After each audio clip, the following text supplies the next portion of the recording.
Cheers!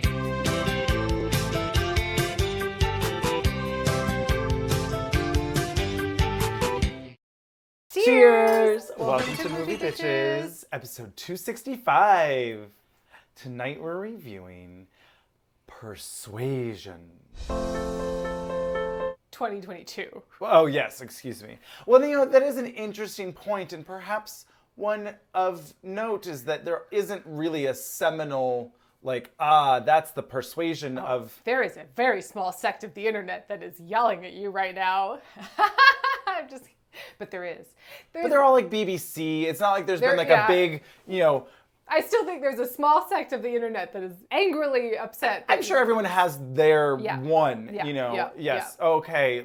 There's I'll say this. remakes to or adaptations of it. Yes. I'll say this. I don't think there is a perfect way to adapt this book. Mm-hmm. And I don't think we've had it yet. Well, I can certainly tell you it's not this one. But first things first, shout out to our Patreon supporters. $5 a month gives you early access. $10 gets you access to our viewing parties. Second things second, shout out to our wine sponsor, Wink. Go to trywink.com/moviebitches. You get $22 off your first month of wine. Third things third, make sure to subscribe, share, follow us on Instagram and Twitter. I already tweeted a joke about this movie, so go retweet that before the meme is already passed, and it probably already is. Oh my God, you broke the internet with your tweet about Persuasion 2 months ago. About octopus phase. Holy crap. Yes, Persuasion. Yeah. Jane Austen's final novel. Yeah. Final completed novel. Mm-hmm. So the 1995 version, I think, is the best of the options. Okay. But again, this book is so internal. Mm-hmm. It's so much just Anne in her head thinking about everything, not saying everything. Fabulous. So it's tough to adapt. Yep. I think the 95 one does a really good job of I'm saying everything with my eyes and the brush of a fingertip. Oh, the scandal. You can see the gears turning. It does a pretty darn good job, and the casting is really great.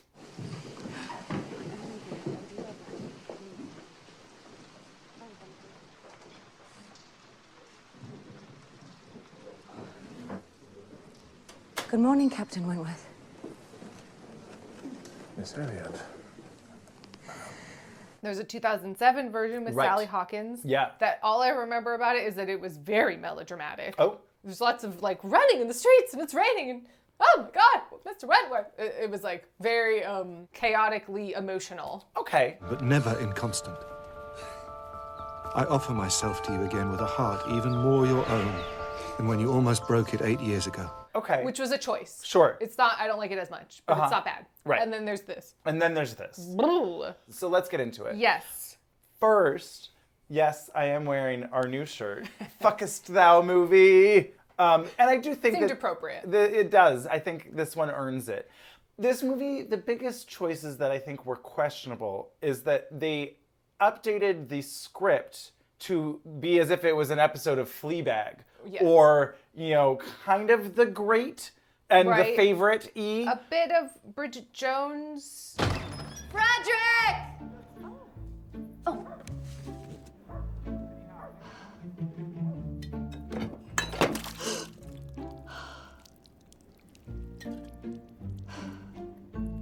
Perfect. Mm-hmm. I'm, kind of a drunk mess. Right. Oh, I'm going to get another bottle of red wine. Not that that's all that there is to Bridget Jones. No. Because I love Bridget Jones, but it makes sense in a modern setting. Right. And Bridget Jones is Elizabeth, I almost said Darcy, which is true, but she's Elizabeth Bennet. Mrs. Darcy. She's Mrs. Darcy. Mrs. Darcy. Not Anne Elliot. And I think this movie made a big mistake of confusing Anne Elliot with Lizzie Bennet because they're very different people. And the novels are very different in tone. Well, they certainly were trying to make it more fun. Yes. I get that, I guess. I think for me, I think it needed to either... Oh, so I would say this. Don't watch it. Oh, no, don't watch it. You're fine. You can go watch the 95 one. You could watch the 2007 one. It's not bad. And read the book. It's great.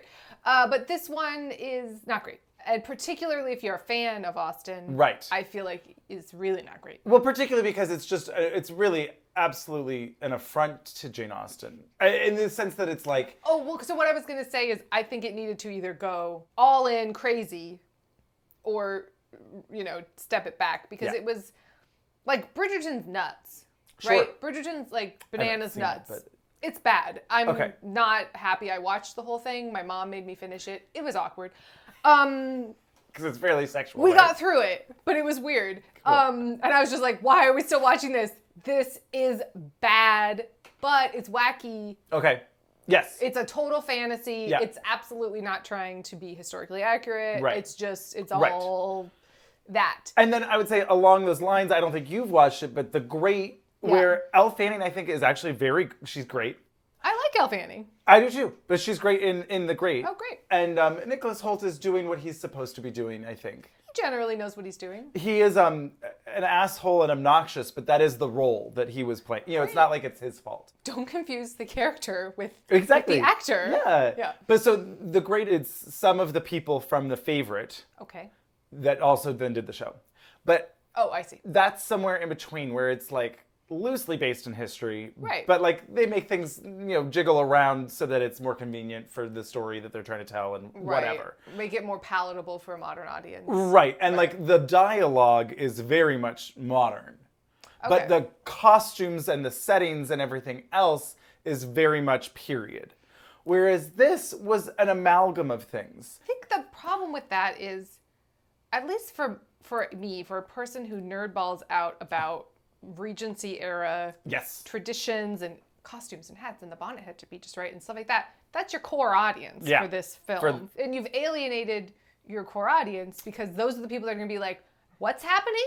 They're making out in the streets? Right. What? They will be scandalized and thrown from society. What? He's like touching the small of her back. In like a very public place. It's not like... It was like a recital with fancy, like, near royals or whatever. They were all hubba-balub about. And I was like, what? Hubba-balub. Yes. And so they're alienating that audience. And then people who just sort of like rom-coms, oh, that's fun, aren't going to like this. No. Right? Because it was pretty boring. It's pretty boring. It wasn't so modernized that it's fun. Right. It wasn't quite Dickinson. She's looking at the camera. It's very Fleabag. It's very like... literally at the end, she winks to the camera, and you're like, what are we doing? And she lots of asides. Now, if they had done it modern day, it still doesn't fit the character of Anne Elliot. But I could see it. I could go, okay, I get it. We're doing this thing that's popular now. Right. I wanted to be with this guy, and I couldn't because someone convinced me not to. But really, the only modern thing in it is she's breaking the fourth wall and some of the dialogue. But not all of the dialogue. A lot of the dialogue is like Jane Austen. Yes. And a lot of the dialogue, or some of the dialogue, is, oh, well, I'm an empath. Oh, well, my doctor says... My doctor thinks I might benefit from embodying gratitude. No, ma'am, your doctor is telling you that your vagina needs to be removed because they don't know what they're talking about. What are we doing? Oh, my self-care. You're like, no, what's going on? And her with the wine bottle, that was very modern, I feel like. Yes, the impropriety. I would just say they should rename this impropriety, not honestly, persuasion. Not persuasion. He's a 10. I never trust a 10. He's a 10. I never trust a 10. Oh. What? Huh? No. No. And then all of the costumes looked like they were out of Anthropology. Didn't care for the costumes. They weren't fabulous and different and fantasy and luxe enough to be like, well, you're really making a statement. And then they weren't traditional enough to be like, oh, that's real. There's something about the fabric and the way that things are constructed sometimes where you just go, no. Why does this have snaps? Right. What's going on? The costumes kind of reminded me of Ammonite. If you remember the constant background noise. Is that with the shell? Yeah, with Kate Winslet. I didn't never see it. Oh, you never watched it. That's right. I think I just told you about it. And you were like, yeah, it was pretty boring. It was very boring. And there was constantly like this background shh noise. I don't know if it was just the copy that I had or what, but it was like... probably the C. Well, right, I think that's what it's supposed to be, but the sound mix was awful. I'm listening into the very, shell of it very all. Uneven mix of... This seemed like, oh, we've got these costumes, hodgepodge them together from the costume department. I mean, I'm sorry, but that's how it felt like, where I was like, well, that hat wouldn't go with that. No. Or... Why was this character wearing that outfit? This style wouldn't be on Anne. It would be on, she wouldn't wear that bright of a color. Well, we haven't gotten to the other part of it all. Speaking the of Dakota Anne. Johnson of it all. Yeah. It's not great. She is not great. No, it didn't work. None of it landed. Well, and she doesn't read period. She doesn't read period, and the comedy Particularly. of it all. Right, no, that didn't land. Look at me, I'm Captain Wentworth and I am very impressive. I'm rich and I'm handsome and everybody loves me and I'm a sailor. Captain, meet Mary's sister, Anne. Right, So- she can't do the Fleabag and she can't do the, Right. Keira Knightley honestly did a better job of period than, even Rosamund Pike does a better period. I felt like she fit better than. Well, and if the choice is, we pick someone who's modern because they're the most modern part of this story. Like, Sure. she seems like a time traveler. She's a total narcissist, so conversing with her requires very little energy and can be great fun. It's And- really true. And, honestly, if that's what happened, here for it. I am here Oh my for... God, I'm a modern day woman. I get time traveled, back, and to I'm Jane Austen. stuck in this boring. Love me, you idiot! Love me or kill me now, I can't bear it. Whatever. Actually, there's a series of books. The first one's called Murder in Time, and then Okay. it's all like Caught in Time, This in Time, Betrayal in Time. Basically, this like badass FBI agent lady accidentally travels back in time to Regency era. Okay, love and it. there's a duke. Oh. It's all very Yes. fabulous, and she's like, but I'm modern, but I'm gonna solve murders. I mean, it's got it all. That sounds great. It's got it all, honestly. Is there a show or anything of it Not yet? yet. I bet it's Oh. option, but Yeah, good. Okay. it's great. I really enjoy love it. that. It's quite good. I mean- but so I would be down for so what you're telling me is that Anne time traveled 8 years ago, and Yep. suddenly this is Yeah. her life? I wouldn't be surprised. That It would have felt been like better. it. It was Yeah. strange. The first note he passed me in church. The playlist he made me. Yeah. We had talked too about because she's doing all this Jim from The Office straight to the camera. Can you believe this? Right. Mugging Yeah. for it. And so we were like, what if they did a documentary? Or like a mockumentary, like a What We Do in the Shadows, but Regency. but Jane Austen. I'm here for it. I am really here for it. I would think that'd be into fun. it. It'd be very and silly. get Jerusha Hess Yes. and just do the whole Austen Land. I rewatched thing. Austenland while I had COVID, and I was as tickled by it as we first were. Fucking great. Yeah. It is a forgotten gem. It really is. Highly recommend I will Austenland. be its champion until the end of Yeah. time. Well, but anyway, the only reason I really agreed to watch this was because Richard E. Grant. If I was interested in gaining perspective by thinking of the poor, I'd ask you the rate charged by your barber. Oh, yes. He was, I'm not saying he made the movie. I'm just saying No. it was the selling point for me. Sure, I get that. He was fine. I think for me, I actually wanted more outlandishness with her family. If we're gonna lean into it, then lean into Right. it and be like, wow, he's just this gallivanting kind of crazy, spending, Right. narcissistic. He was pretty. I guess mean, he did that. He did that. The whole thing is he's obsessed with himself. Right. And everything is about surface beauty. That's why he doesn't appreciate Anne, which doesn't, like, Anne is supposed to be beautiful, but not, gorgeous. Right. And she's supposed to have, like, they keep saying, she lost her bloom her youthful bloom when she broke off the engagement with Wentworth, and now she's been this sort of, like, sad, whatever. And so usually what they do in both the other adaptations is she'll be kind of more Pale and tragic. yeah. pale and tragic. Pale and tragic. And then, they'll style her bangs by the end, and you're like, oh, yeah, she's kind of cute. Then this Took one, her glasses off, and wow. oh my gosh, just like, oh, you gave her a little rouge and styled her bangs up. Oh, it's cute, she's cute. In this one, she's just the same. Yep. She's just beautiful. Oh, can we talk about her makeup? This we have bronze shimmering eyeliner was so distracting. Early 2000s shimmering eyeshadow and this matte lipstick, and I was just like, what are we doing? What are we? What's happening though? No. I really do think that if it was Phoebe Waller-Bridge or Bridge Wallers, Waller-Bridge. Waller-Bridge, no Wallers, just Waller. I think it's just Waller. Okay, if they were just like, do Fleabag, but make it, Persuasion, that would have at least been more successful. I don't know if that's what I want. She would have sold it more. It would have made sense. She's still not Anne. Like, it makes more sense for Mary or Elizabeth, the other two sisters, who one's a spoiled brat and one is like constantly this hypochondriac, Right. just like victim.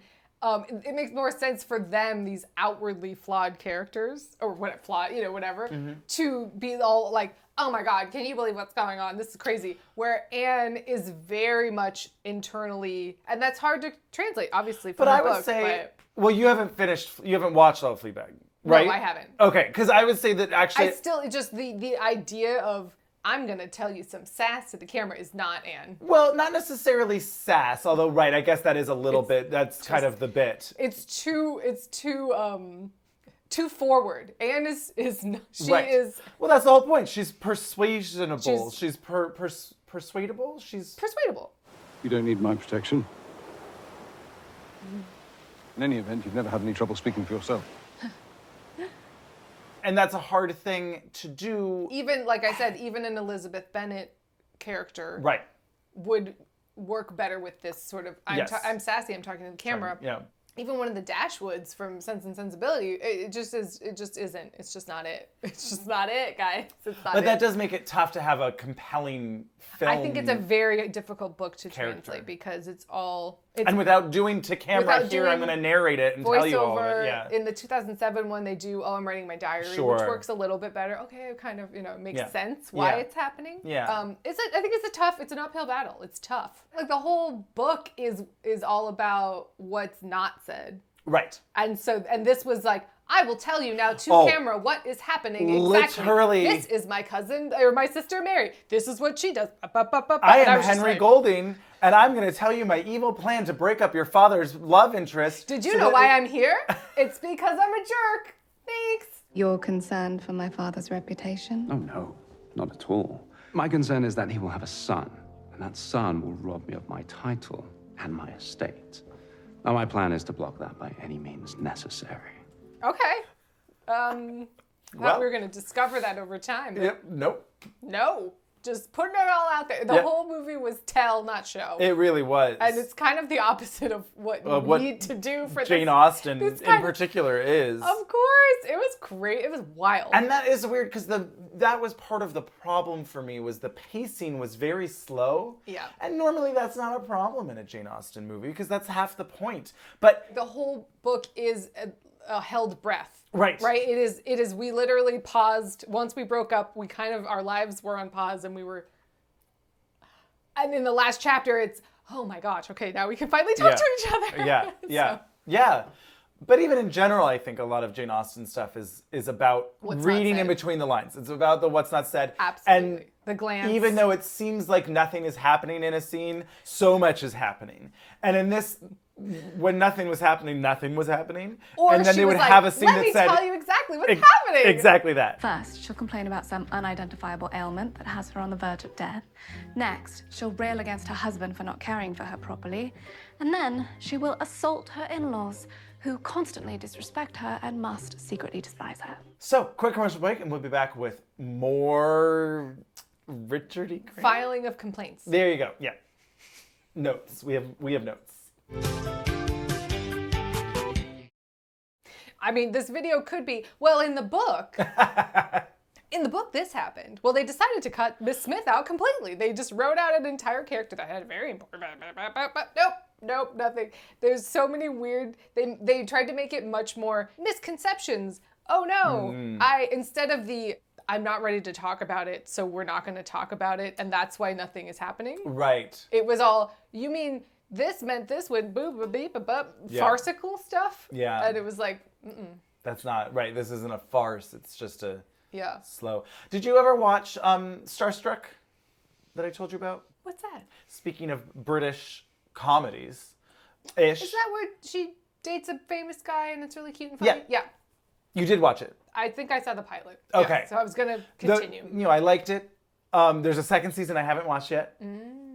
Love her. Yeah. As a character, and it seems like as a person, because it seems like it's fairly, not autobiographical, but like, well, she wrote and... Yeah, she wrote and created it. Yeah. And, But at the end of the first season, it was kind of just like, wow, every one of these episodes has been like, oh, they would have gotten together, but... And you can only, mainly only Jane Austen can really sustain this just palpable... But will they? But won't they? Oh my God. But if he just flicked his glance slightly to the left and she hadn't been looking at that macaron. It's not a picnic without macaroons. then maybe they would have, it's all, very, you were so mad. Well, because they kept calling them macaroons, and everyone kept talking about them and calling them macaroons, which is not, that's a coconut, cookie. A macaron is the French one that's an almond meringue with a cream filling. It's delicious. They changed too many things. Yeah. They undercut all of the relationships and left a lot of stuff out. Yeah. And the whole time I just kept going, no, and would not, and would never. This dazzling creature. Please don't call me a creature. This dazzling, Woman. Well, what's wrong with the creature? We'll talk about it later. She would never do that. What has happened? But even not having read the book, yeah, I was like, no. No, Anne would not do that. No, right there, but also no one, none of these characters, at a certain point, Henry Golding is just making out on the street. Making out. Absurdly comedically broad, yes. This is absurdism. With Miss Clay, who they haven't set up with at all why they would be doing that. Right. It's implied at the end of the book that they do perhaps get together because they're both pretty awful. They still wouldn't be French kissing in the street. In the street. I don't know if they would be French kissing ever, to be honest. I don't know. Uptight Britain. Although Miss Lady Russell is going to go on her European walkabout. It's okay to find love on your terms. However unorthodox. What was that? I do not know. Well, you know. I'm a big ol' slut. I go to Europe. It was like, what? Don't you ever miss companionship? I just go to Europe where it's discreet. What? With her brochure in church. In church at the wedding. Discreet European, What? Not. Where did cruises. she get this pamphlet that she was looking at in the middle? Fuck cruises. Fuck cruises. What is this? This is insane. And Lady Russell is very proper. Who thought of any kind of sense at all? Very bizarre. They were trying to insert modern ideas, and I guess they were trying to do something different. But sure. Do it.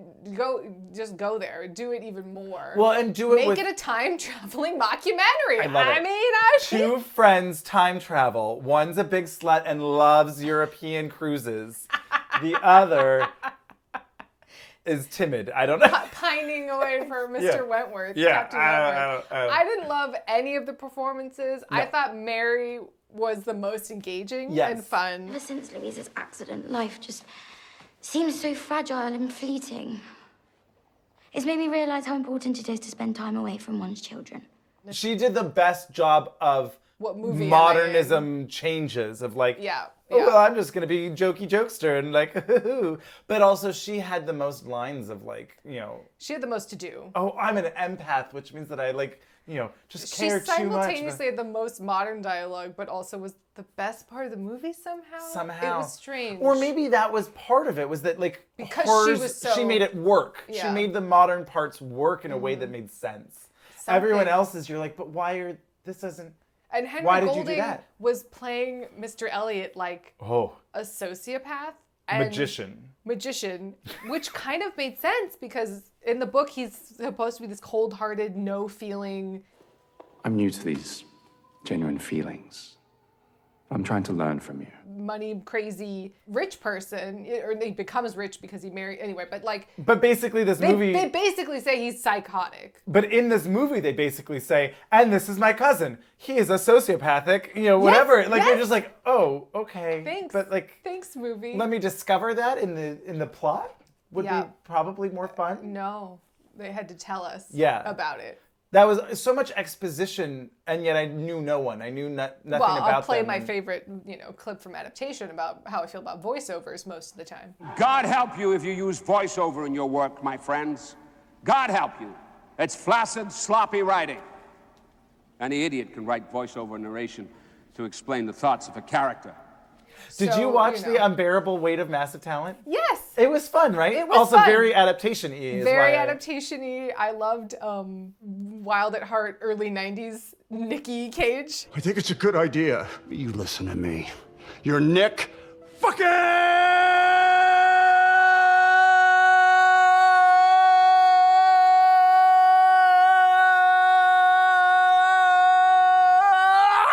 Whoa, okay! Cage! His like alter, yes. his devil. Oh yeah, alter right. That ego. was I also like, very very into this. That was also very Adaptation. Yeah. Whereas the two two Nicolas Cages talking to each other. Yeah.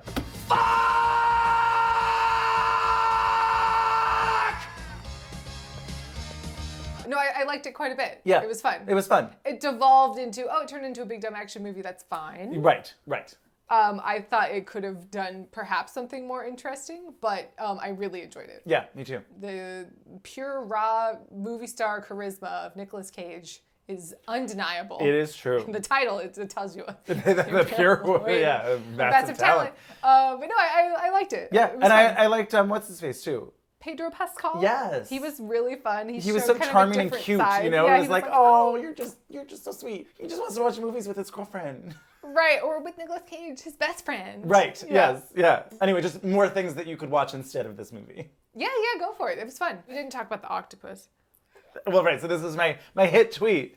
But all 12 likes. No, but it was so stupid. So they're at this tea. Sometimes I have this dream that a giant octopus is sucking my face.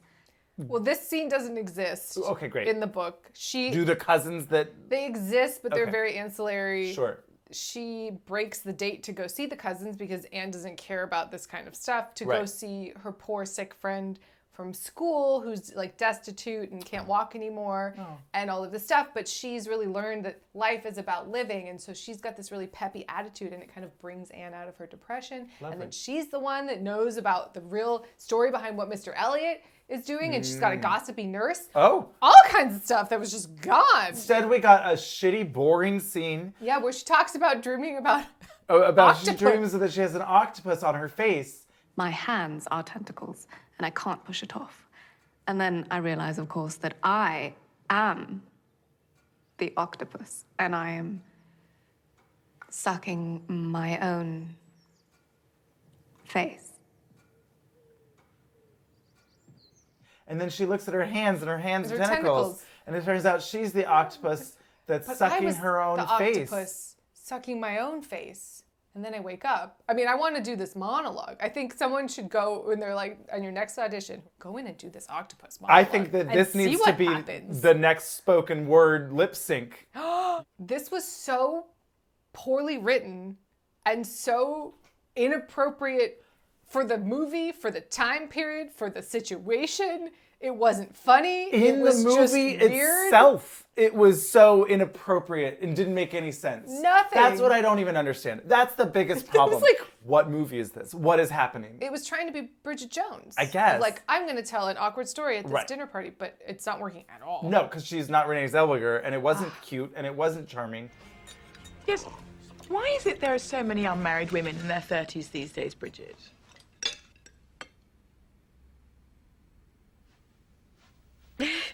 Well, I don't know. Suppose it doesn't help that underneath our clothes, our entire bodies are covered in scales.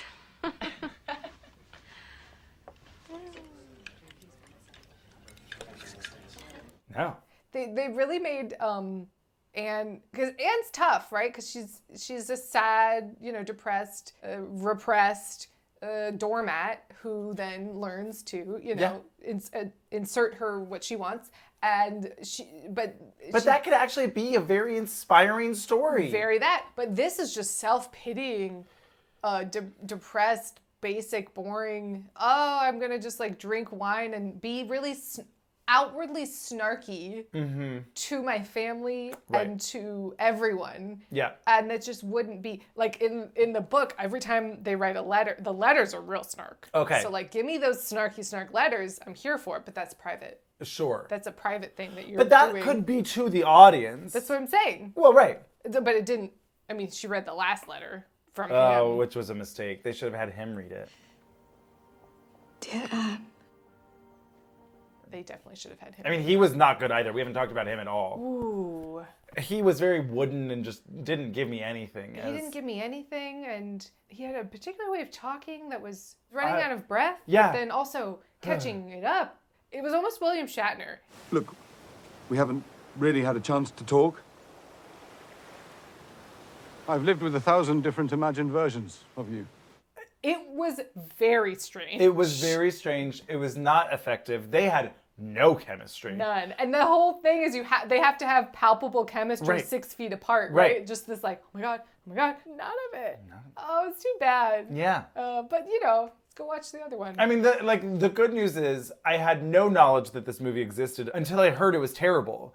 Right. And so then it was like, oh, okay, well, I'll go into this with like a different lens than like, oh, I'm so excited, a new Jane Austen movie. Right. Isn't this going to be lovely? Costumes. I'm more excited for sure about the costumes in Mrs. Harris Goes to Paris. Oh my God. Have you seen Mrs. Harris Goes to Paris? I was just about to ask you that. One, I have not, but two, I absolutely have to. Because, duh, Angela Lansbury. If you're ever like, I'm so sad and I don't know what to do and everything's awful, watch Mrs. Harris Goes to Paris. Okay, great. It is a ray of fucking sunshine. Love it. Just everything. It's also on YouTube. It's just nice. Love it. And then nice things happen, and it's nice. And it was nice. I have heard the same about Mrs. Harris Goes to Paris. Yes, it must be. It's the same thing. Okay, great. The book that it was based off of or whatever was called Mrs. Harris Goes to Paris. Mrs. Harris, yeah. Okay. But they changed it to Mrs. Harris because... Searchability. I guess. Yeah, maybe. It feels a little less, oi,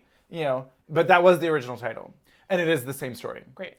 Off topic. I mean, we're just at this point talking about other things to watch. Is there anything else we can talk about other than... Speaking of feel good-ish, I would say. It's not fully feel good. I mean, it is, but Marcel the Shell with shoes on. I saw the trailer. So just like... Nice. Oh, heartwarming, sweet, emotional. Definitely cried at a movie about a shell. Hey. Like, what are we doing? But it was really well done. Well, it was all like tactile and real. Well, yes, it's all like stop motion or whatever. Yeah. Beautifully done. The pacing was slow, but not exactly. It was the opposite of this, where it was like, oh, I'm taking my time. It's a rainy day, literally, and as a metaphor, like the whole film feels just like a warm cup of tea on a rainy day. Hey, there you go. Yeah. Perhaps we could enjoy a quick anchoring in Venice before Constantinople. Do you know what it takes to turn a ship around? Yes. From personal experience. It didn't quite have enough of a... It had a vague statement to say. That would be the entire movie. A vague None statement. of it committed to any sort of like strong point of view. No. And I really needed that. Yeah, exactly. Especially when you're trying things out of left field. Mm-hmm. When you're gonna have Dakota Johnson give a monologue about octopus face eating. Like, let's fucking do it. Let's go there. Yeah. But she wasn't the person to do it, and the director was too timid. Maybe she needed a little persuading. Maybe that was the point. Oh. Maybe it's meta. No, it's not. I could go through and break down, okay, this is why this was wrong, but I won't, because I won't bother, because I don't need to spend my time on it. Nope. But suffice to say, they didn't do it justice. No, I would say you can fully skip it. There's really not much redeeming quality. That's such a bleak statement. I wasn't angry. No. But there's nothing I liked about it. No. Except maybe the octopus story out of context. Perhaps the next time you meet an octopus, Miss Elliot, you should embrace him rather than try to detach. Wrap those wily tendrils right around him and let yourself be taken. In your dreams, Mr. Elliot. And also in mine. Can people please send us... Yes, that's the new TikTok challenge. Send the octopus story to us. Yes. Quote tweet my tweet so that anyone will see it and do your version of the octopus story and we can make a little TikTok. I'm not on TikTok, but we can do it. My dog stepped on a bee. Oh, you didn't watch all the Amber Heard Johnny Depp trial stuff. That became a big meme. Gotcha. Yeah. Okay. My dog stepped on a bee. My child spilled my tea. My dad has to pee. My mom's stuck in a tree. I want to break free. I can't say turkey tree. My squirrel got bit by a flea. You turned her against me. Lasagna has a G. Cheers to Jane Austen. Yes! Bye.